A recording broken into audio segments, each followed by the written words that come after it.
todas, todos. Um prazer imenso, uma reunião de tantos rostos e tantas pessoas, com tantas caminhadas.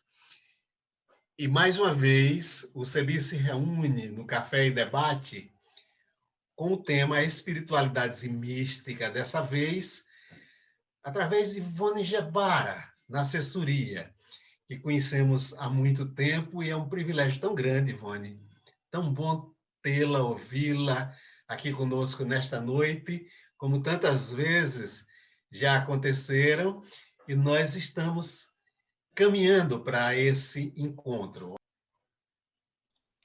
Boa noite, Ivone, boa noite, Bárbara, boa noite a todas e a todos. Ivone, a gente queria lhe receber com um abraço de uma amiga, uma querida amiga sua. O CEBI está preparando, o Centro de Estudos Bíblicos está preparando uma homenagem muito especial para uma querida amiga sua. Agora, já no final do mês, sai um primeiro livro, e no mês de outubro sai um segundo livro só de poemas dessa querida amiga. E é com a fala dessa amiga sua que eu quero lhe receber. O título é Desenho da Amiga na Saudade. Estou com saudade da amiga, e em saudade a recrio. Ela é suave, mas quando se inflama, uma chama. Não é tão alta assim, mas se o sopro da vida a toma nos braços, ela se alteia. Em dignidade, esbelta e cheia. É de pele clara, mas aberta em aberturas. Tem um quê de negra, de índia, de mulata, e em cores se desata. Diria que é mansa, mas povoada de indignações. E quando as solta, é mais uma pororoca em confrontações.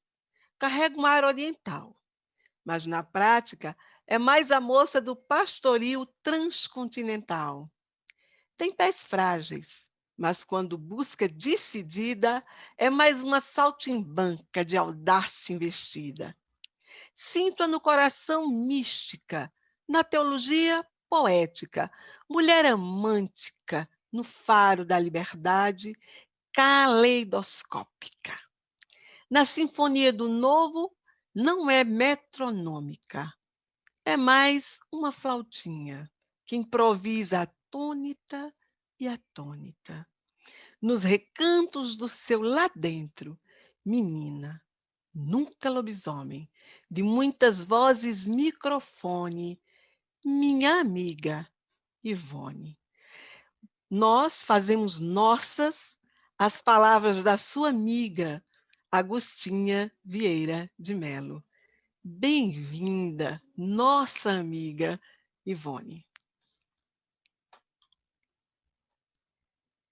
Muito obrigada, Silvia. Obrigada a vocês todos. Foi um presente esse poema. Depois eu vou pedir para a Silvia mandar no meu e-mail. Eu ficaria muito contente. Eu recebi há muito tempo esse poema, mas eu não tenho mais. Se você pudesse mandar, eu ficaria muito contente. Então, eu começo a falar agora? Marcos, sim. Então, vocês me pediram para refletir um pouquinho a questão da espiritualidade e, assim, um direcionamento para as mulheres pobres, né? Se eu entendi bem.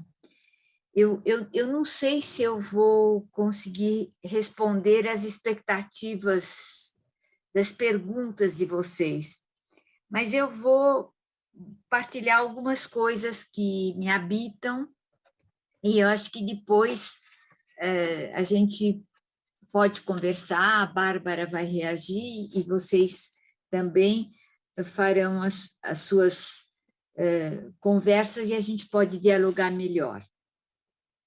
Então,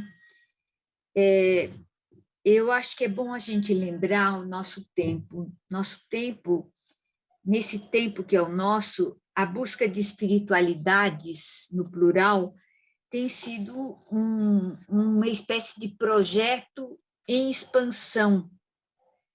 E por que será? Porque a gente tem a impressão que, nesse mundo atual, nós crescemos, talvez, em tecnologia, em ciências, em descobertas de coisas, mas também em doenças, em sofrimentos.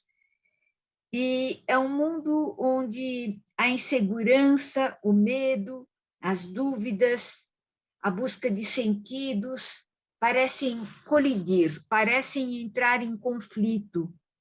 E aí a gente, de certa forma, quer buscar uma espiritualidade, alguma coisa assim de profundo que possa nos sustentar. E então, num primeiro momento, apesar de que eu não vou distinguir em todos os momentos, mas num primeiro momento eu queria distinguir espiritualidade de prática religiosa. Então, como eu dizia, distinguir não é separar, mas distinguir é perceber que a espiritualidade pode ser mais ampla do que a religião. E eu vou explicar por quê daqui a pouquinho. Então, é muito importante dizer assim que a espiritualidade não necessariamente tem que ser baseada numa religião determinada. A religião pode conter uma espiritualidade? Pode, mas a espiritualidade é maior do que qualquer instituição religiosa. Então, por que eu distingo? Eu distingo porque a religião, muitas vezes, ela pode propor espiritualidades, ou pode propor uma espiritualidade, e os seus seguidores apegam-se a ela como uma tábua de salvação. Tem que ser assim como a religião manda, tem que ser assim como o pastor indicou, tem que ser assim como a Bíblia está dizendo. É como se a espiritualidade desse uma forma mais ou menos rígida e controlada pela instituição religiosa. Mas eu queria, por um momento, sair dessa espiritualidade religiosa e entrar no sentido mesmo dessa palavra espiritualidade, para que a gente possa tocar a vida das mulheres mais pobres, das mulheres das periferias, das mulheres que sofrem uma porção de males, e nós mesmas com elas, né? Então, é por isso que eu proponho um caminho um pouquinho diferente. Então, a palavra espiritualidade, para além da etimologia dela, ela evoca, em primeiro lugar, um certo bem-estar, uma busca de um bem-estar comigo mesma, mas um bem-estar também que me ajude a ficar bem com o meu mundo cotidiano, o meu mundo de trabalho, o meu mundo de família, de amizades, de bairro, enfim. Quando eu falo quando eu uso a palavra espiritualidade, eu estou como que em busca de alguma coisa que me ajude. E eu acho que a palavra bem-estar é uma palavra que é uma palavra adequada para dizer o que a gente busca quando usa a palavra espiritualidade.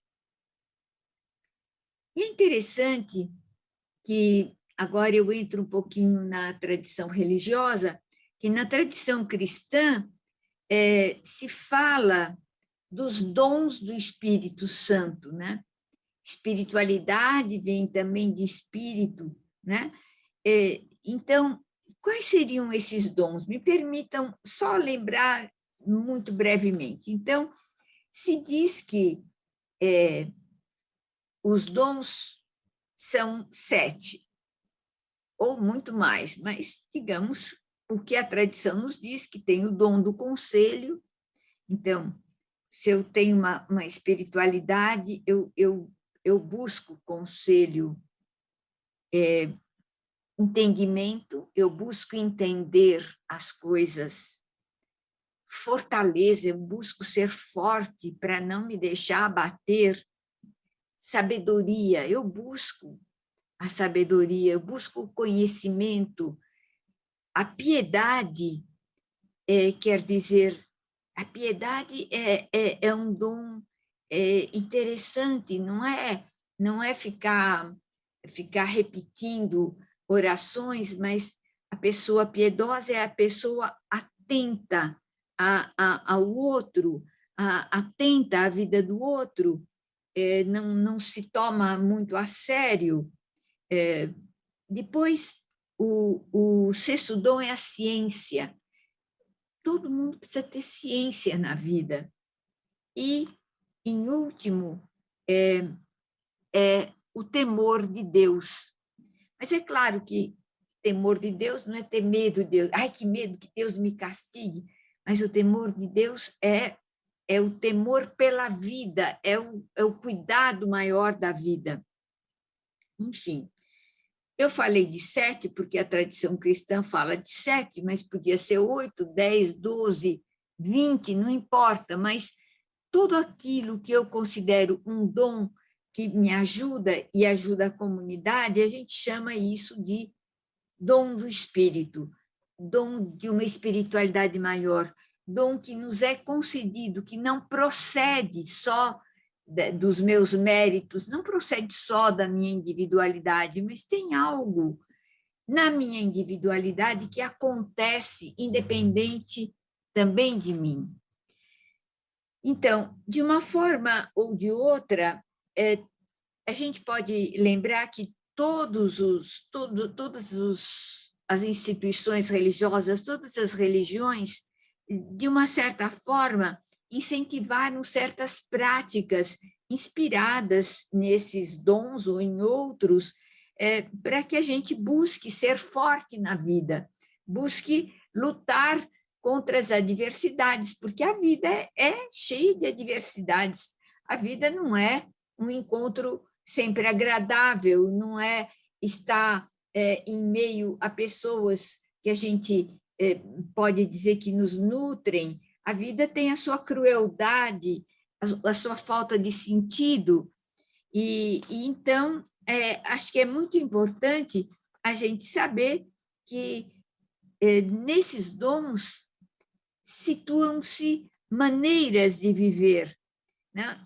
E eles são dons porque eles não se compram nem se vendem, eles se cultivam. As sementes desses dons estão em nós, então a gente os cultiva de uma forma pessoal e também de uma forma coletiva. Então, essa seria uma espécie de esse seria uma espécie de fundo genérico daquilo que eu estou chamando no momento de espiritualidade. Vocês estão vendo, eu não estou falando a espiritualidade que Lutero nos ensinou, não falei disso. A espiritualidade que o Papa Francisco está nos ensinando, não estou falando disso. A espiritualidade de Tomás de Aquino, também não estou falando disso. Eu estou tentando baixar para o concreto da nossa vida.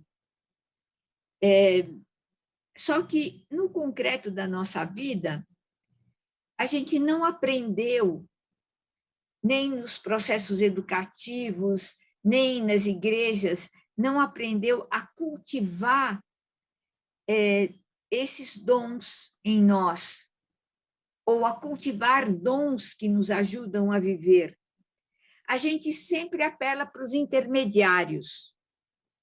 Então, os intermediários, e isso de uma forma muito particular no cristianismo, né, são os pastores, os bispos, sei lá, os líderes, os catequistas. E esses intermediários, eles interpretam a espiritualidade para os outros. Eu estou fazendo um pouco essa função, mas eu estou tentando propor muito mais uma pedagogia do que propriamente ensinando vocês uma espiritualidade. Mas eu chamo atenção para o perigo de sermos intermediários. Por quê? Porque a gente, sem querer, interpreta o nosso jeito, sem perceber qual é o jeito do outro, qual é a vida do outro. Sem perceber, também a gente impõe, como as instituições impõem comportamentos sacrificiais, e dizem, não, isso faz parte da espiritualidade cristã, isso faz parte da Bíblia, isso faz parte da tradição. E, às vezes, as pessoas não estão nem entendendo o que é a Bíblia, o que é a tradição, o que são as exigências que a gente lhes impõe. Então, eu acho que, na busca da espiritualidade, nós, como intermediários, somos um grande problema. Somos a grande dificuldade, porque muitas vezes, sem perceber, mesmo através das nossas boas vontades e da nossa simpatia pessoal, a gente acaba escravizando as outras pessoas. A gente acaba não as ajudando a desenvolver o dom maior, que não foi enumerado nos 7 dons, mas que eu vou lembrar a vocês, o dom maior do Espírito, que sopra onde quer. O dom maior é a liberdade.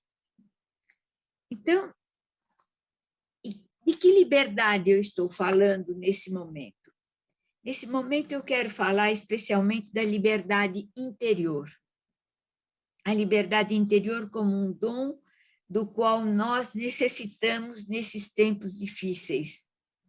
A liberdade como um dom que se opõe às muitas dominações, às muitas escravizações, às muitas seduções que nos atingem.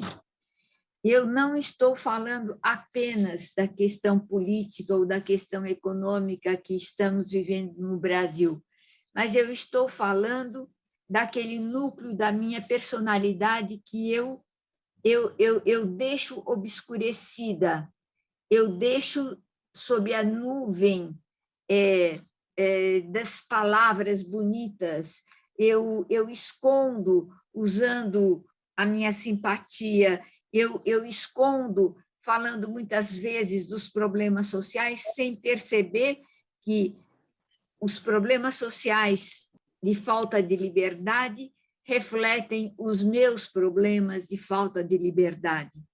Então, quanto maior a nossa sedução e submissão pelas forças exteriores, dos muitos intermediários, das muitas seduções que nos atingem, menor é o dom da liberdade. A liberdade interior não é um dom que se adquire lendo um livro ou escutando uma palestra. A liberdade interior não é um dom que nós possuímos como algo natural. A liberdade interior é vento que sopra onde quer e como quer. E a nossa responsabilidade diante desse vento maior, que também respira em nós, embora nós não saibamos como apreendê-lo. A nossa responsabilidade é afinar os nossos ouvidos para perceber algo mais de nós mesmos. Afinar a nossa visão para ser capaz de ver quem eu sou, o que quero, o que faço, em que ajudo, é afinar a minha sensibilidade, ou afinar a sensibilidade de nossa pele, para perceber quando há algo que nos oprime, que turva a nossa visão, que impede a nossa audição, que impede o bem-estar coletivo. Quer dizer, quando eu falo as injustiças, é tão genérico. Os pobres, é tão genérico. E eu tenho que, para tocar o fundo da minha espiritualidade, eu tenho que aprender a ver, a ouvir, a sentir, a cheirar, a escutar o que os outros estão me dizendo, o que as mulheres pobres estão dizendo, o que os homens pobres estão dizendo, o que nós, menos pobres, estamos dizendo. É como se nós tivéssemos que aprender a afinar um instrumento de cordas. Não é fácil, tem que ter ouvido, tem que saber manusear, tem que saber ouvir a nota. E a gente tem que recomeçar a cada vez, porque a cada vez a espiritualidade se reajusta ao momento, ela se reajusta às novas angústias, aos novos desassossegos, às novas inquietações, né? E não basta nos afogarmos numa celebração, ou numa cerveja, ou numa cachaçinha, mas a gente tem que entrar na dimensão da aprendizagem, da respiração da vida. E aqui eu não estou falando da respiração yoga, embora seja muito importante, eu não estou falando do inspirar e do expirar, mas eu estou falando da respiração das profundezas do nosso ser, que quando a gente é adulto, a gente pode aprender a fazer. E eu sei que é difícil explicar isso, mas a gente sabe um pouco o que é um suspiro, o que é um respiro. E a gente só vai entender o que é um respiro respirando. Eu acho que é um pouco assim com a respiração profunda da vida. A gente apenas pode partilhar um pouco o que é esse suspiro que nos nutre, diferentemente na juventude, na idade adulta e na velhice. A velhice é um caso sério, viu? Porque na velhice a gente suspira muito também, muito. Só que a gente percebe que não tem mais as respostas, e a gente aceita não ter mais respostas plenas. Então, em cada momento da vida da nossa espiritualidade, a gente tem diferentes momentos, diferentes formas. Então, se eu fosse, estou vendo que eu tenho 5 minutos, se eu fosse agora propor alguma coisa a vocês em relação às mulheres empobrecidas, ou as mulheres de meio popular, como vocês me viram, eu não faria nenhum ensinamento espiritual. Eu não queria não queria me meter a fazer o papel dos intermediários. Mas eu reuniria as nossas companheiras em pequenos grupos e permitiria que elas falassem dos seus medos, que elas falassem de suas angústias e de como elas buscam ajuda. Eu deixaria que elas falassem de sua fome e deixaria que elas falassem por que isso. E isso é muito comum, que as mulheres de meio popular sempre buscam ajuda com entidades superiores, quer o Cristo, Deus, os santos, a Bíblia, né?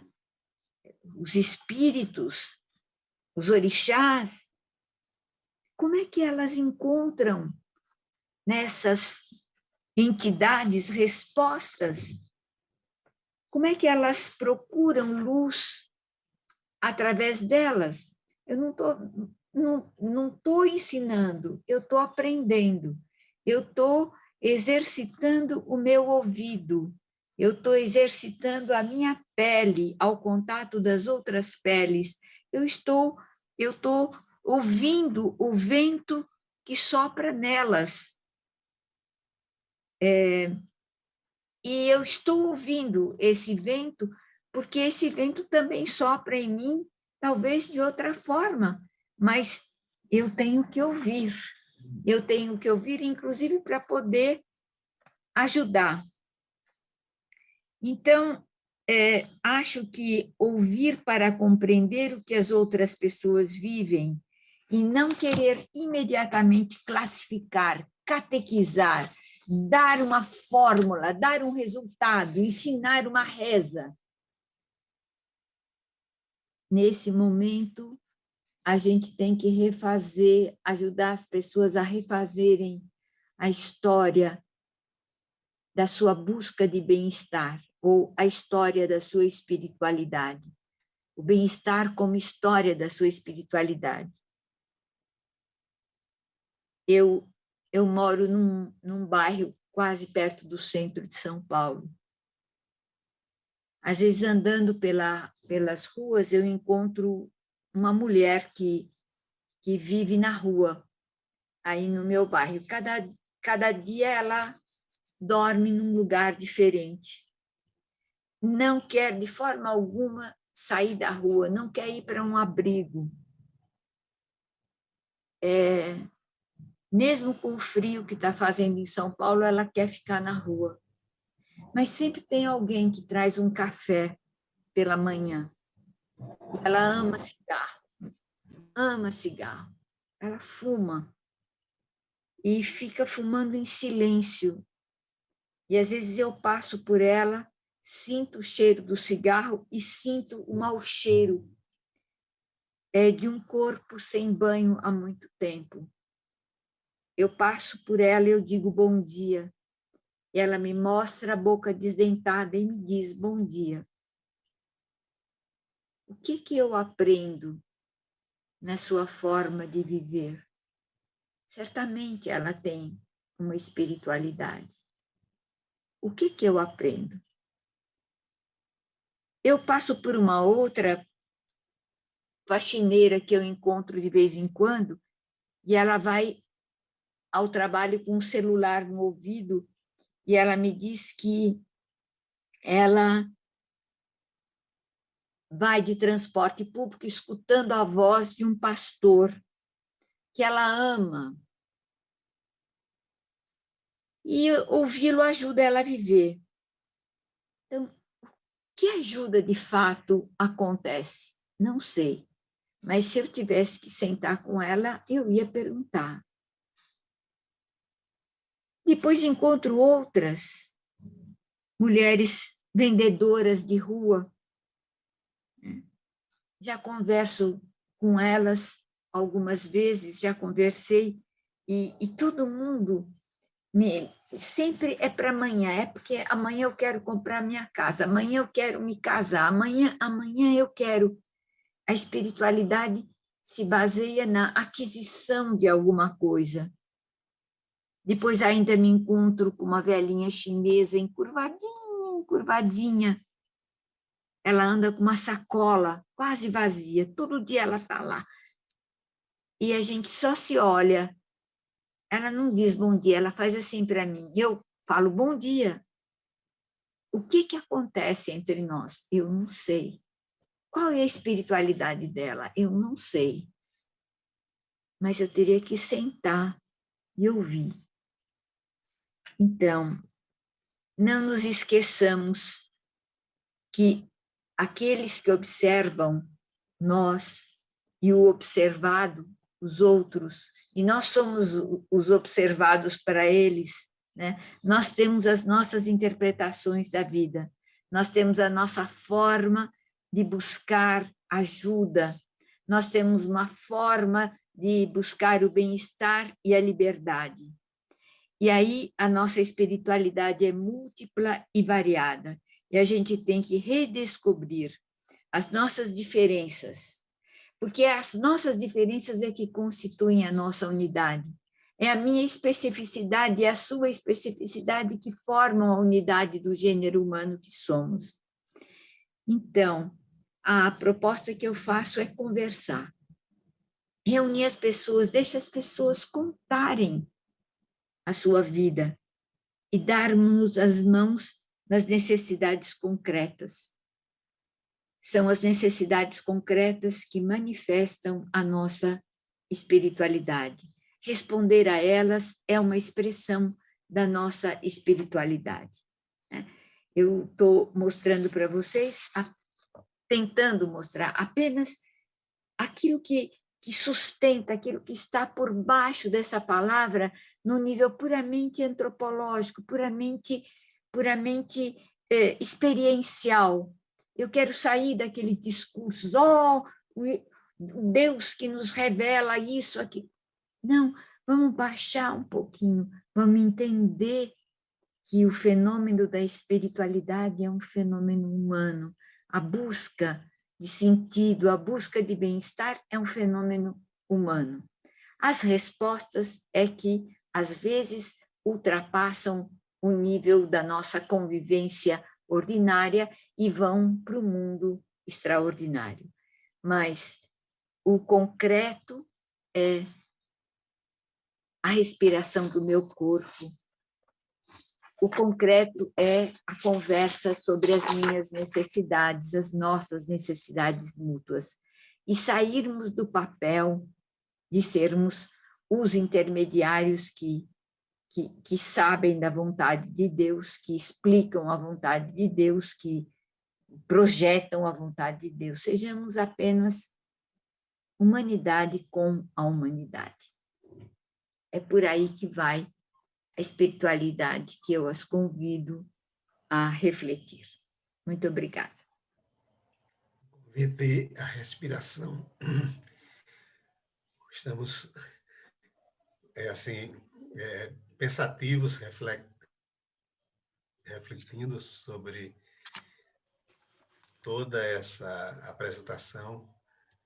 E eu gostaria que imediatamente Bárbara colocasse as suas. Olha, Bárbara, você está com uma responsabilidade de não ser intermediária, viu?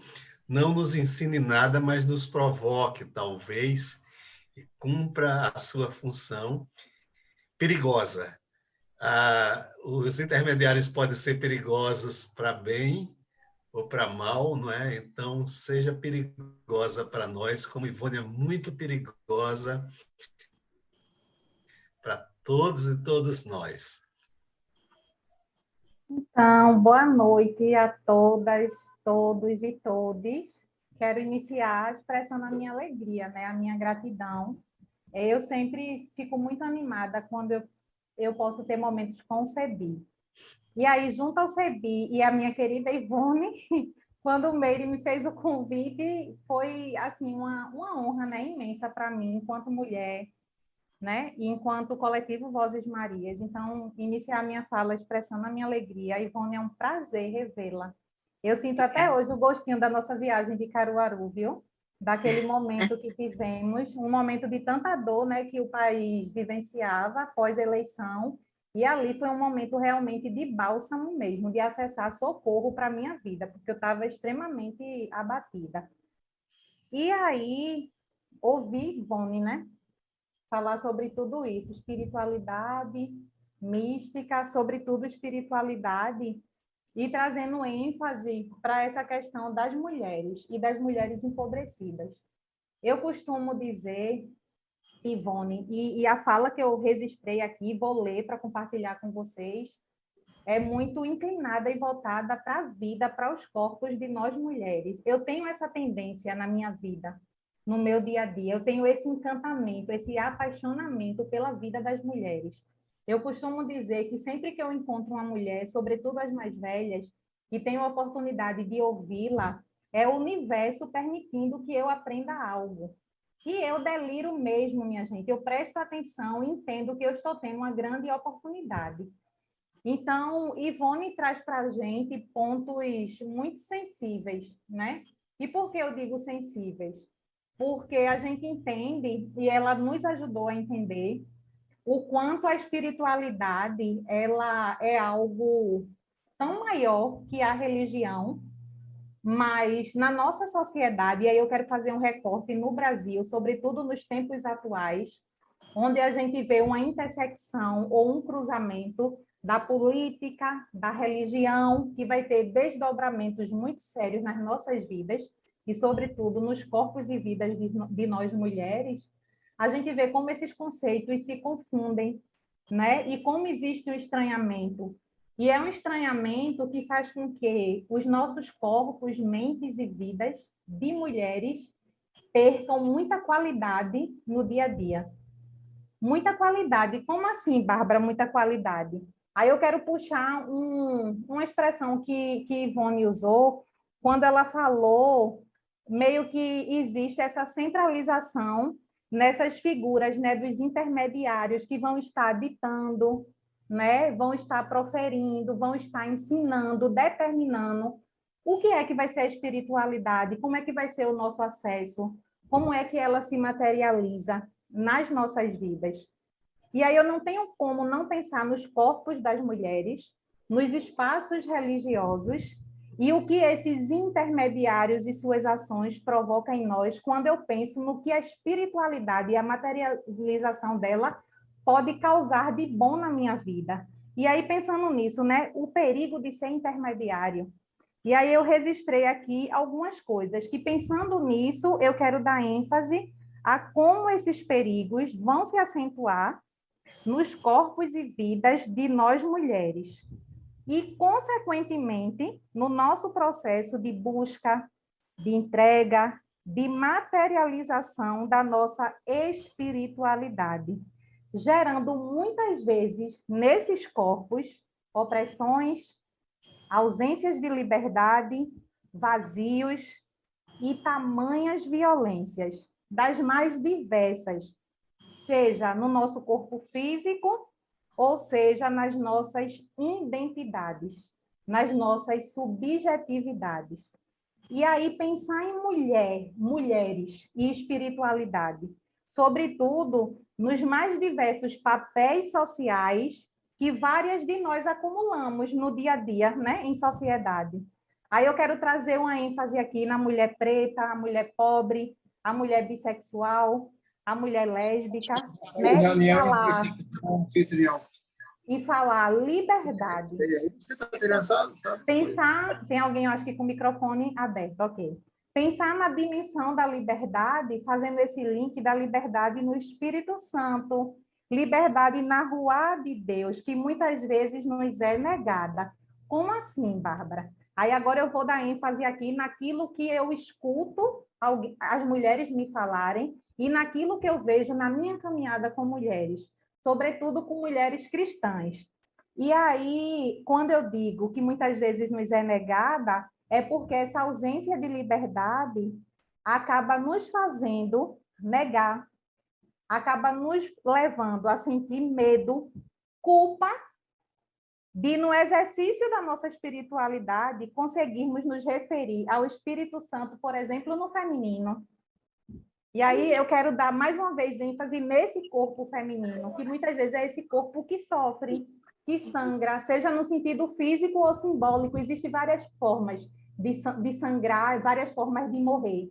Não necessariamente o corpo físico, mas muitas vezes a nossa subjetividade, o que é interno, o que é nosso, né? E aí a gente nem consegue se referir ao Espírito Santo no feminino, como a Ruá divina, né? Como a deusa mãe, a rainha do céu, né? Que sopra onde quer, nos trazendo o quê? Liberdade. Liberdade através de um vento, o quê? Que supre e que sustenta. E aí, pensando nisso, esse estranhamento que existe, que é tão forte, acreditem, porque eu constato isso quando eu converso com mulheres. E eu já constatei isso no meu acesso à minha espiritualidade. Um estranhamento em acessar ao que é divino por meio do feminino, sem culpa, sem pecado, sem inferiorizações. E aí todo esse debate faz com que eu me incline para os corpos, para as mentes e para as vidas das mulheres, sobretudo as mulheres pobres, que numa medida bastante considerável não acessarão a esse suspiro falado por Ivone aqui para a gente, né? Que nos nutre, que nos mantém de pé, com e para a liberdade. E aí, Ivone nos provoca, no bom sentido, né, a pensarmos na ação com as mulheres dos meios populares. E aí eu provoco mais um pouquinho. Essas mulheres dos meios populares, muitas vezes, não cruzarão os nossos caminhos necessariamente numa roda de diálogo, gente. Num evento que talvez o Vozes proporcione, que o CEBI proporcione. Às vezes a gente vai encontrar essa mulher numa parada de ônibus, numa fila do posto de saúde, né, no supermercado, numa feira, em N situações do cotidiano, no meio da rua, como essas diversas mulheres que a Ivone mencionou aqui, que ela encontra fazer um percurso no bairro que ela mora. E aí, qual é a provocação? Será que estamos sensíveis? Né, no exercício ou na busca dessa nossa espiritualidade, sem esse engessamento, né? Sem essa estrutura que machuca, porque muitas vezes a gente precisa entrar nela e se encaixar nela para a gente atender o que nos é imposto, muitas vezes pelos intermediários. E aí os perigos, né, para nós e para tantas outras pessoas. E aí, pensando em tudo isso, né, como é que a gente alcança a vida dessas mulheres empobrecidas? Quando elas cruzarem os nossos caminhos, não necessariamente nas rodas de diálogos, nós estaremos sensíveis, né? Estaremos sensíveis a contribuir para que esse evento que supre, que nutre para a liberdade, toque a vida também dessas mulheres, em meio a todo esse caos social que a gente vivencia e que nos afeta também, né? E aí, isso é vida, isso é corpo, isso é subjetividade, em meio a tantas dores, contradições, opressões sobre nós, né? Nos impedindo de receber uma tamanha nutrição, digamos assim, né? De nos sentirmos, de fato, supridas e supridos, de forma a nos promover essa liberdade, essa paz, essa justiça e essa alegria no Espírito Santo da Ruá de Deus, sem medo, sem culpa, sem reserva, mas com legitimidade, né? Com o outro e com a outra e conosco, mas para além de nós. Acho que minha fala é isso, gente, é pensar nesse sentido, né? Que sensibilidade a gente precisa ter para nós mesmas e depois para o outro e para a outra, porque se eu não me percebo, eu vou ter algum problema de me perceber no outro e na outra. E no longo da minha caminhada, às vezes os processos de violência é tão grande por meio de intermediários que cruzam os nossos caminhos e que a gente foi ensinado a vida toda que para acessar o divino, que para acessar uma espiritualidade sem reservas, sem culpa, sem medo, de forma ampla, a gente precisa de alguém que faça esse intermédio por nós. Acho que é isso, Ivone. A minha contribuição e pequena provocação para a gente nessa noite. Gratidão por sua fala, viu, minha querida? Muito obrigada.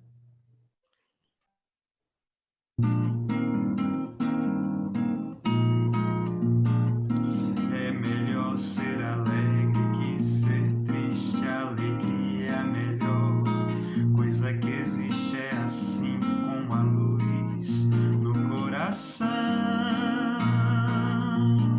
Mas para fazer um samba com beleza é preciso um bocado de tristeza, é preciso um bocado de tristeza, senão não se faz o samba não. Fazer samba não é contar piada, e quem faz samba assim não é de nada. O bom samba é uma forma de orar coração. Porque o samba é a tristeza que balança, e a tristeza tem sempre uma esperança, e a tristeza tem sempre uma esperança de um dia não ser mais triste, não.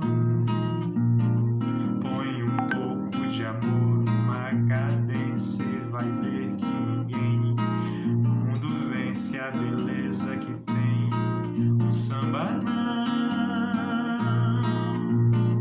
Porque o samba nasceu lá na Bahia, e se hoje ele é branco na poesia, se hoje ele é branco na poesia, ele é negro demais no coração. Põe um pouco de amor numa cadência e vai ver que ninguém no mundo vence a beleza que tem o samba, não. Porque o samba nasceu lá na Bahia, e se hoje ele é branco na poesia, se hoje ele é branco na poesia, ele é negro demais no coração.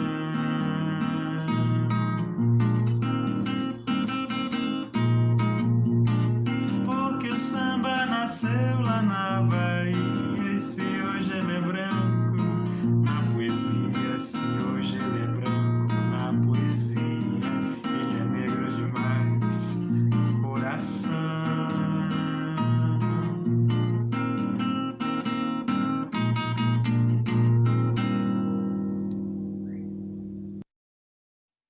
Lindo, muito obrigada, Cláudia. Lindo, lindo.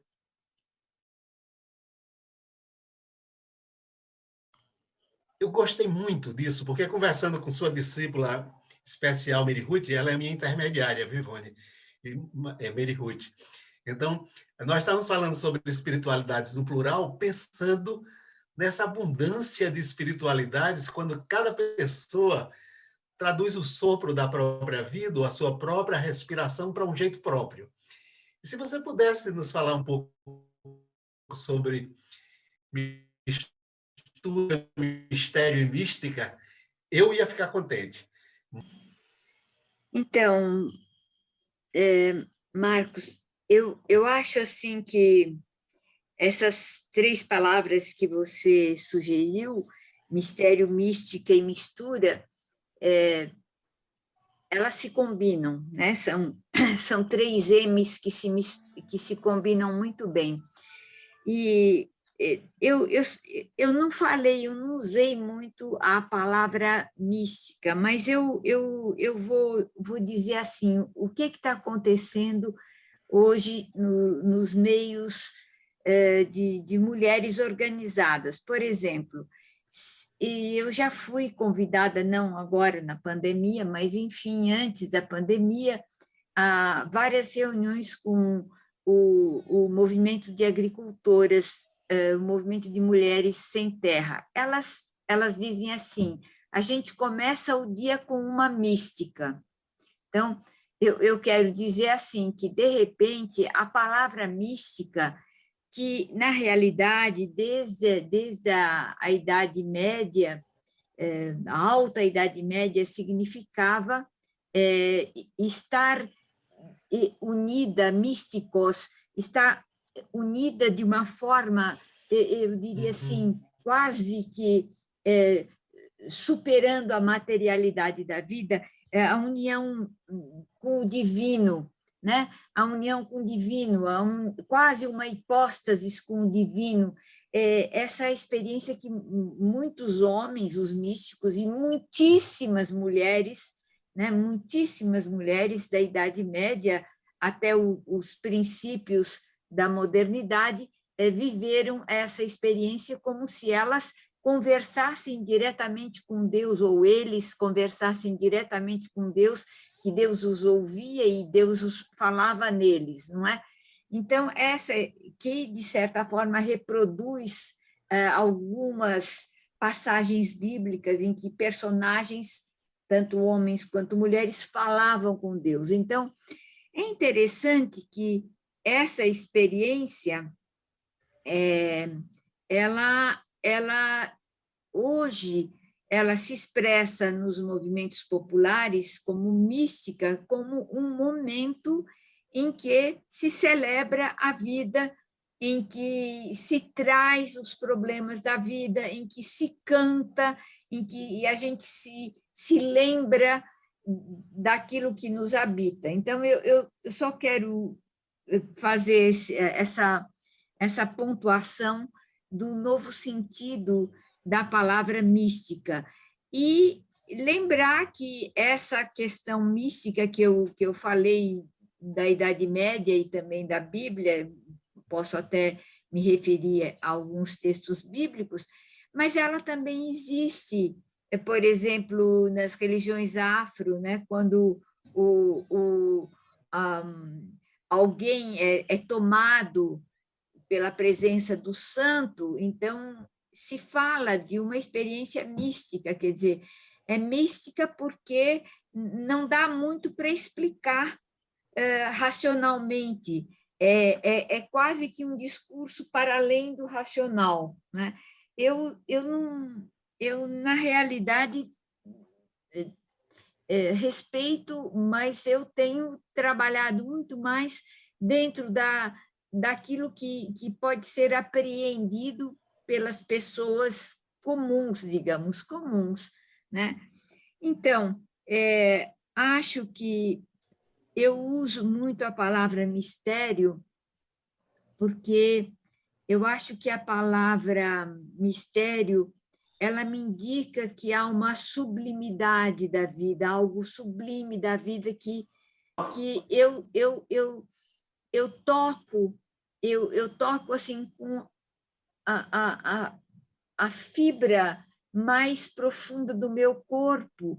Eu percebo essa beleza que existe na natureza quando eu pego assim uma semente e você vê como essa semente tem uma potencialidade de vida que não vem de mim.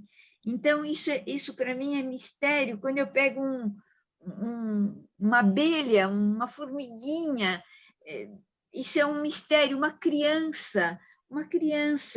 Então, o que eu quero dizer é que nós estamos envolvidos de mistério e não só de uma racionalidade científica que explica tudo pela razão, pela matemática, pela física, pela química, e hoje em dia a gente escuta muito isso. Não, isso é científico, mas o científico tem os seus limites, o científico tem alguns parâmetros que depois não é mais científico, então o que não é mais científico é o quê? E aí eu entro com a palavra mistura, né? Porque eu me percebo misturada, né? Eu sou Ivone, mas eu sou tantas também, né? Fui tantas e diferentes, e como eu mudei ao encontrar pessoas e como pessoas me ajudaram a dar passos. Então, acho que mistério, mística e mistura são dimensões da vida que vão para além, digamos, dos dogmas religiosos, suplantam os dogmas religiosos, né? E elas me acompanham já há bastante tempo. Você lembrou a senzala feminina, que eu escrevi há muito tempo.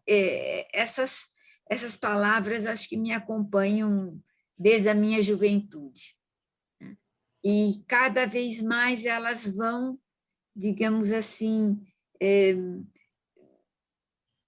se misturando com outros conteúdos, complexificando a vida, até que eu possa dizer, como dizia Sócrates, só sei que nada sei, né? Então, é tão complexo que a gente tem que admitir a ignorância da gente diante do mistério maior. Agora é a Bárbara. Pronto.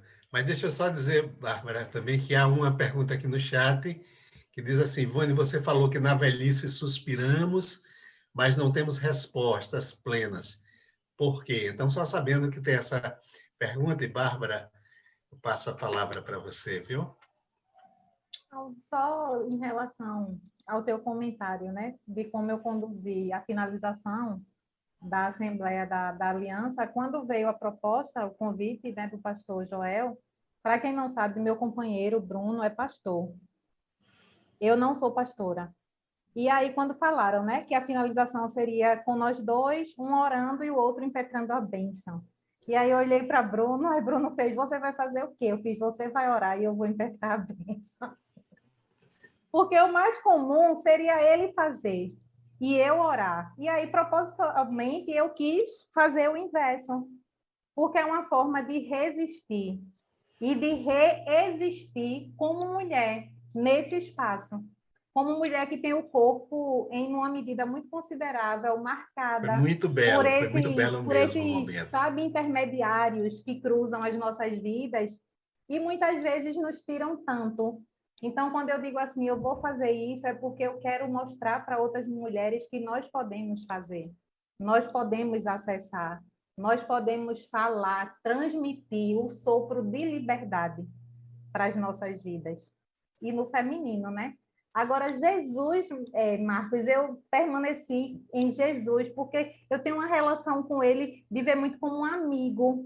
E aí eu sempre me refiro a Jesus, diferente de Deus, eu me refiro deusa, a deusa mãe, e a Ruá divina, né?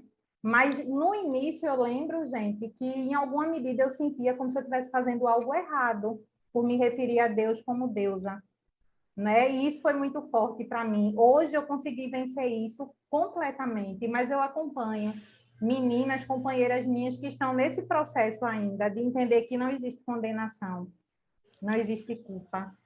É isso.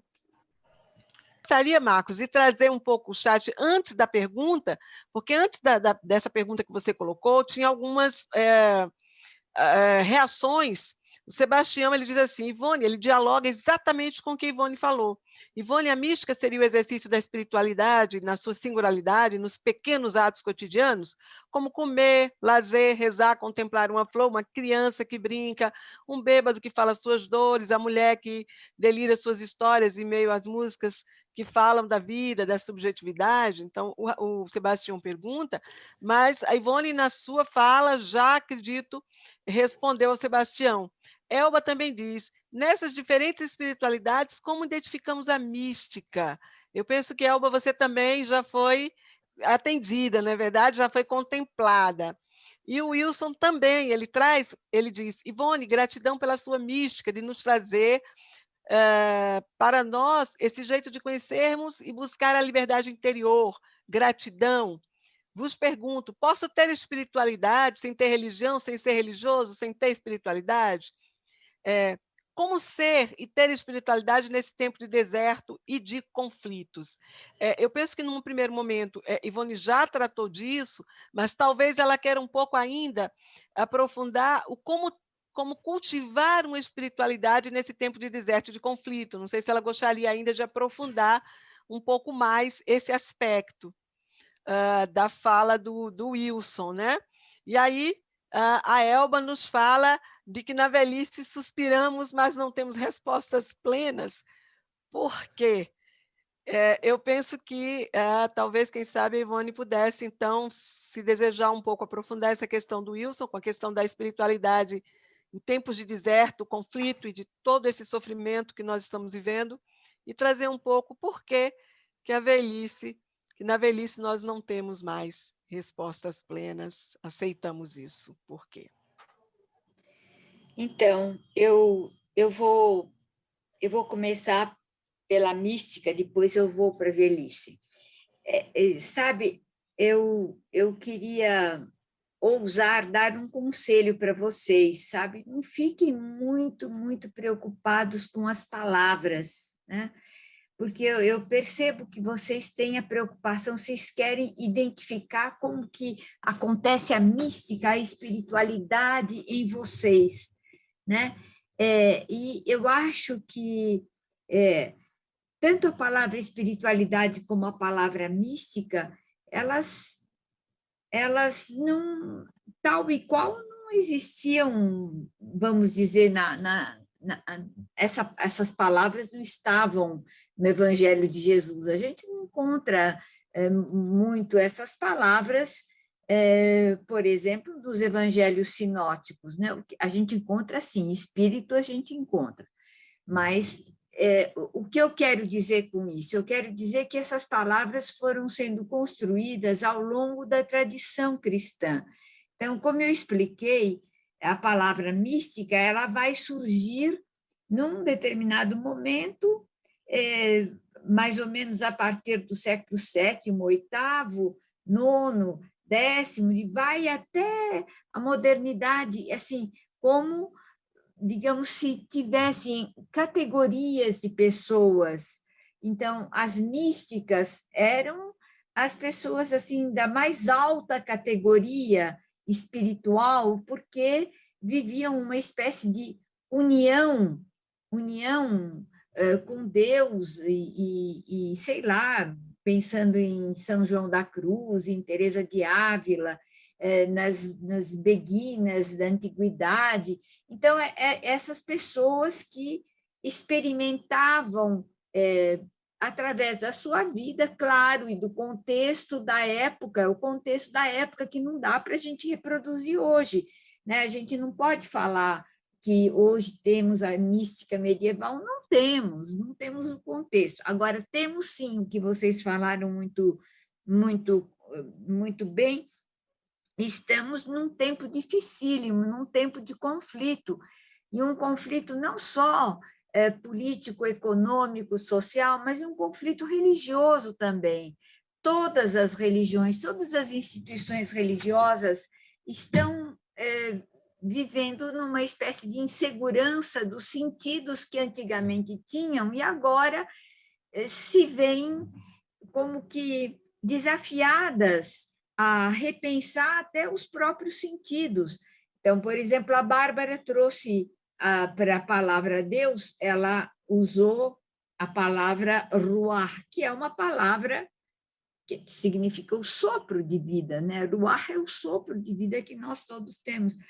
Mas quando ela depara com Jesus, ela não muda, ela não fala Jesus, né? Por quê? Por quê? Certamente porque ela identifica Jesus como um personagem histórico, e Deus não é um personagem histórico. Deus é para além da história, Deus é theos, quer dizer, não tem vogal, theos é tudo que existe, Então, tudo que existe, você pode falar ruach para dizer que é sopro vital, você pode dizer isso. Não é que é mulher, a ruach não é uma mulher, né? E na medida em que as feministas querem identificar a ruach como mulher, não é mulher. Ruach é o sopro de vida, é só porque é uma palavra feminina, mas não é mulher, é o sopro de vida que envolve todas as coisas, né? Isso a gente vai encontrar na mais pura tradição bíblica, né? Não se pode identificar ruach a uma mulher, não é uma mulher, é uma força vital, como theos não é um macho, como a gente fala, oh Deus macho, não é um macho, não é a imagem de um homem, é tudo que existe, e tudo que existe na ruach divina, existe nesse sopro vital, tudo que existe vive nesse sopro vital, né? É de uma elaboração extraordinária isso, né? Uma elaboração teórica, filosófica extraordinária, mas não é para além do gênero, entenderam? E aí eu acho que a Bárbara insiste, e com toda razão, de revalorizar as mulheres, mas eu acho que a revalorização das mulheres deve vir a partir dos direitos históricos, né? Nossos direitos históricos. E essas imagens são imagens ruach, theos, imagens que incluem homens, mulheres, bichos, a baratinha, o passarinho, o terremoto, os peixes, as tormentas, tudo é ruach e tudo é teos, tudo é. Então, acho que isso é muito importante. Agora, o que aconteceu é que o mundo patriarcal, ele assumiu a corporificação masculina das palavras. E esse é o limite. Esse é o limite da teologia patriarcal, que nós, mulheres, estamos tentando denunciar e mostrar, né? Então, quando...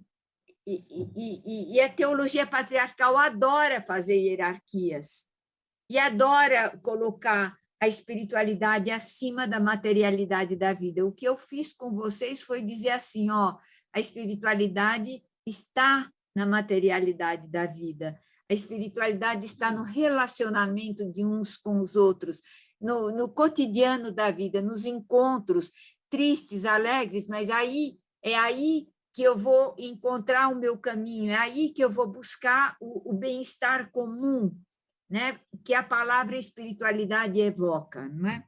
Então, acho que é um pouquinho por aí que eu acho que a gente deveria repensar a teologia. De certa forma, o mundo patriarcal sexualizou a teologia, quer dizer, pôs Deus como macho, frisou Jesus como macho, e esqueceu que o movimento Jesus tinha mulheres, e não quis admitir isso, né? E não quis admitir que só o homem não é a cabeça, foi a cabeça no mundo patriarcal, mas, na realidade, a cabeça doméstica não eram os homens. E agora nós estamos mostrando o quanto o mundo doméstico e o mundo social, político mais amplo são absolutamente conectados. O doméstico é político e o político é doméstico também, não é? Então, isso aqui é bom a gente ter presente. A questão da velhice é que quando a gente... Eu posso falar porque eu já passei, entendeu? Quando a gente é jovem, a gente tem algum, e é bom isso, tem assim alguns sonhos, alguns ideais que a gente vai ter uma resposta que vai plenificar, que vai ser plena. E não ter resposta na juventude é muito incomodativo, né? A gente quer ter respostas não só pessoais, mas a gente investe socialmente porque a gente vai acreditar que os seres humanos vão poder mudar radicalmente, serão bons, os seres humanos serão bons. E eu não devia falar muito da minha experiência de velha, porque não tem outros velhos comigo aqui, mas eu acho que uma das qualidades da velhice, desculpe, qualidades não, aquisições da velhice, é que a gente percebe que o tempo é só hoje. Hoje é o tempo. Então, hoje é o tempo que eu tenho que, sei lá, se o Marcos me pede ajuda, é hoje que eu vou ajudar, não vai ser daqui a 10 anos. É hoje que eu estou com vocês, é hoje que eu tenho que dizer que bom que nós estamos juntos, não é? É hoje que eu vou saborear uma limonada gostosa que eu tenho vontade de tomar, é hoje que vou dar um passo para denunciar alguma injustiça, não vou esperar amanhã. Então, o velho tem essa imediatez e tem das coisas e sabe que não vai ter as respostas, né? A gente perde a ilusão de ter de ter uma resposta que console a minha subjetividade. A gente tem as respostas que são, digamos assim, parte daquilo que eu falei. Só sei que nada sei, quer dizer, quando você avança no saber, você já percebe que o que você avançou é tão milimétrico que você tem que dizer: ai, não é bem isso, não é bem isso, é outra coisa. Aí você vai buscar, e aí você percebe que a vida inteira é uma busca, e é uma busca de coisas. Você tem uma linha, né? Você tem uma linha, eu percebo que eu tenho uma linha, e que os meus defeitos voltam, não curei os meus defeitos de juventude, eles voltam de um outro jeito. E é assim. E aí eu posso dizer que essa é a originalidade da criação, né? Cada ser tem a sua originalidade, cada ser tem a sua beleza própria, cada ser tem a sua feiura e crueldade própria também. Todos nós somos cruelzinhos também, viu? Não vão imaginar que não somos, todos somos, né? Então, eu quero dizer assim que a velhice é um momento em que a gente acolhe o fato de não ter todas as respostas. É isso aí. E a gente não se sente infeliz por isso.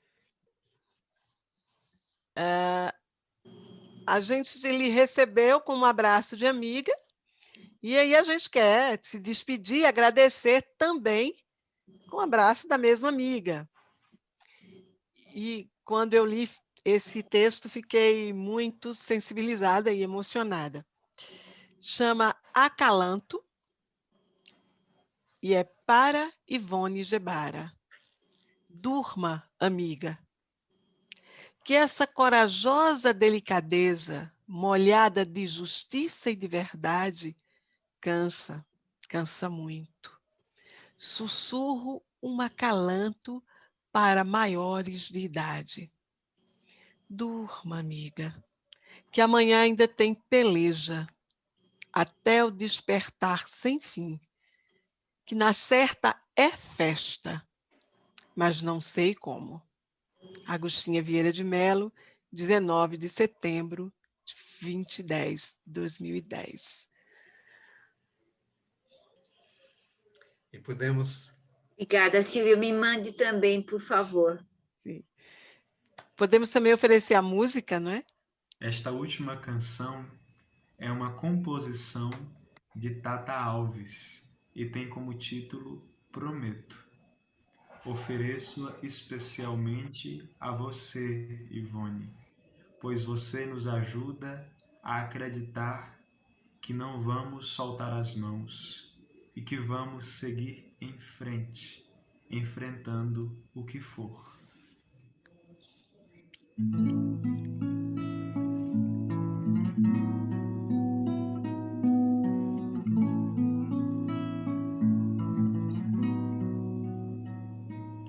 Promete pra mim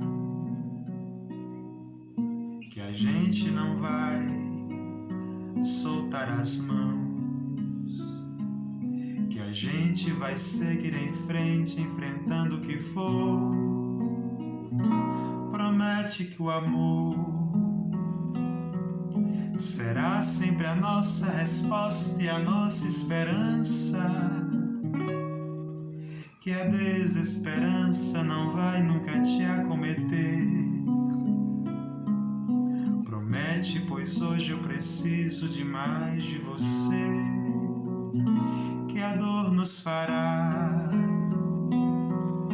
erguer a cabeça e olhar muito mais adiante,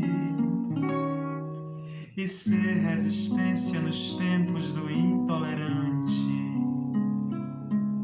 Promete só tomar cuidado e se proteger.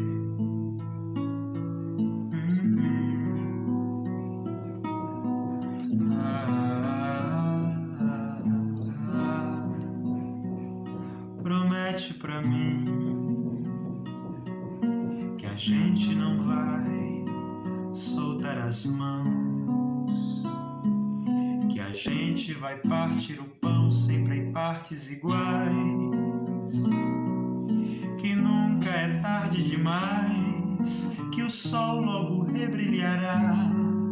Promete que a gente não deixa o ódio emplacar.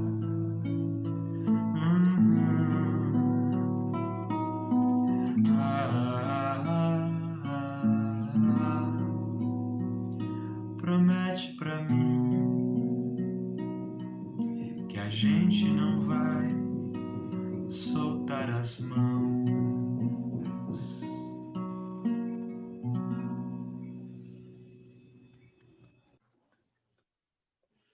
Lindo, lindo, lindo. Muito obrigada. Que lindo. Amei. Nossa. Muito obrigada. Ivone, Parabéns.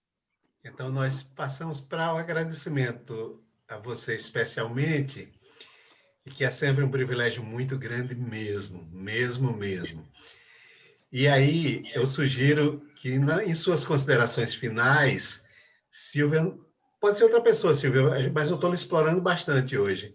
Leia as perguntas do chat, que tem a ver com palavras, com silêncio, tem a ver com linguagem de um modo geral. Algumas delas se encontram na questão da linguagem, e nós sabemos que é um campo de embate, é um campo de luta. Mas aí eu gostaria que, a partir disso, você fizesse as suas considerações finais, e depois parece-me que a sala fica aberta. Tem uma foto para ser feita aí com todo mundo, um print. Eu não sei se alguém tirou. Isso. E apressaria as câmeras todas estarem ligadas para alguém que sabe fazer print fazer, não é? Isso. Enquanto eu vou lendo, trazendo o chat, Marquinhos, aí o pessoal já vai abrindo as câmeras, depois Ivone faz as considerações finais dela e eu já vou tirando o print, mas aí a gente já vai abrindo. O chat, na verdade, ele dialoga com você, Ivone, ele diz o seguinte: a mística, o Davi diz, a mística é muito mais do que as temporalidades da história. O próprio verbo é a palavra que conjuga a vida. O Wilson traz, como é muito saber e conhecer para entender e compreender o verbo. Estou muito feliz, pois tenho que refazer o meu caminho. Davi diz, será que a velhice não é uma frustração para o ser humano e para o ego, que sempre quer se sentir Deus? Rosileide diz, boa noite, esses momentos são como bálsamo para a alma, gratidão. Elba diz, não é o muito saber que sacia e satisfaz a alma, mas o sentir e saborear as coisas internamente. Os velhos precisam assumir esse lugar. Havia também uma colocação de Bárbara, mas aqui, que eu não... ela diz assim, por isso eu considero necessário verbalizar todo o conhecimento no feminino, né? Todo o conhecido, todo o conhecimento no feminino também.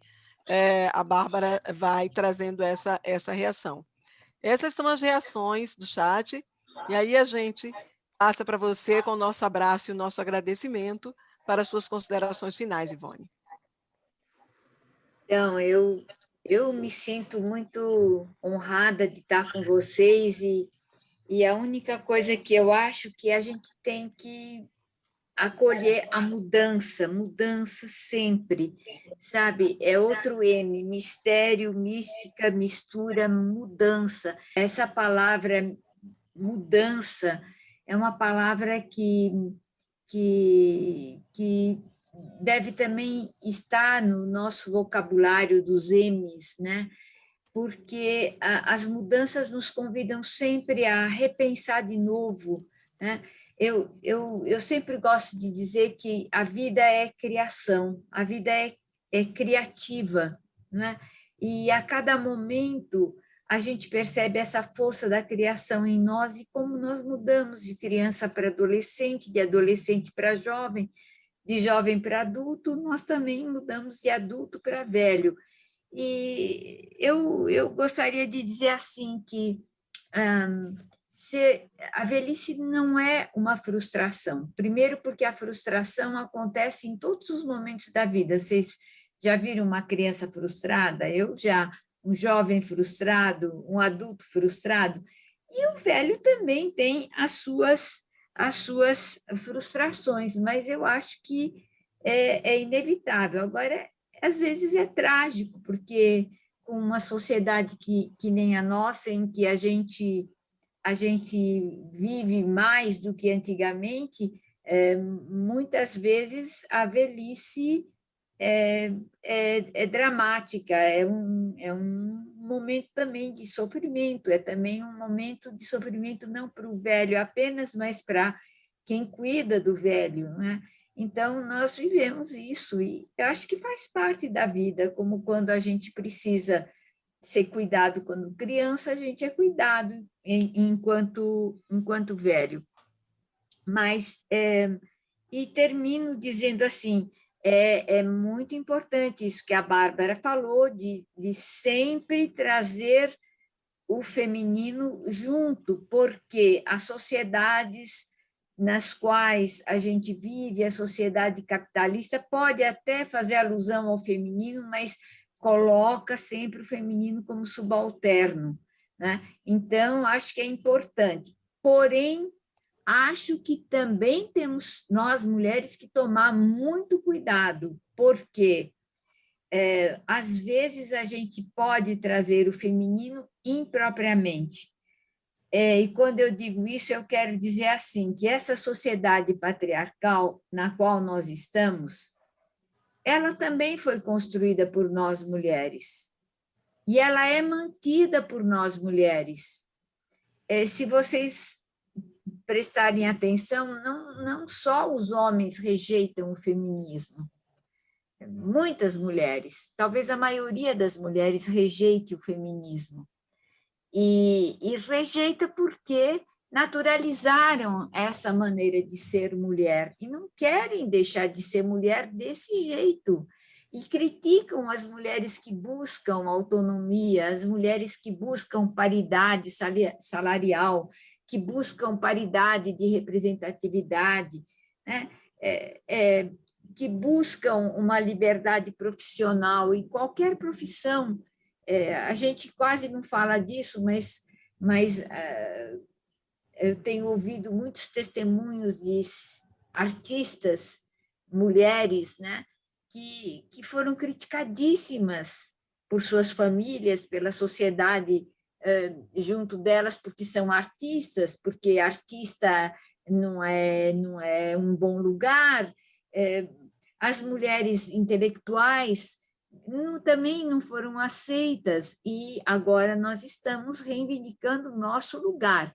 Agora, ao reivindicar o meu lugar, eu tenho que saber que a sociedade está desse jeito, também porque, de certa forma, nós, mulheres, e eu digo algumas mulheres, nós nos acomodamos a esse papel subalterno que o mundo patriarcal nos atribuiu. Então, termino essa fala só dizendo que todo conhecimento, inclusive o conhecimento teológico, se parar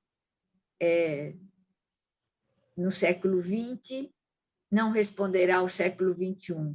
Se parar no século XXI, não responderá ao século XXII. Se nós voltarmos ao século I, o século I também não responderá. Cada tempo tem as suas perguntas e as suas respostas provisórias. Tem as suas perguntas temporais e suas respostas temporais e contextuais.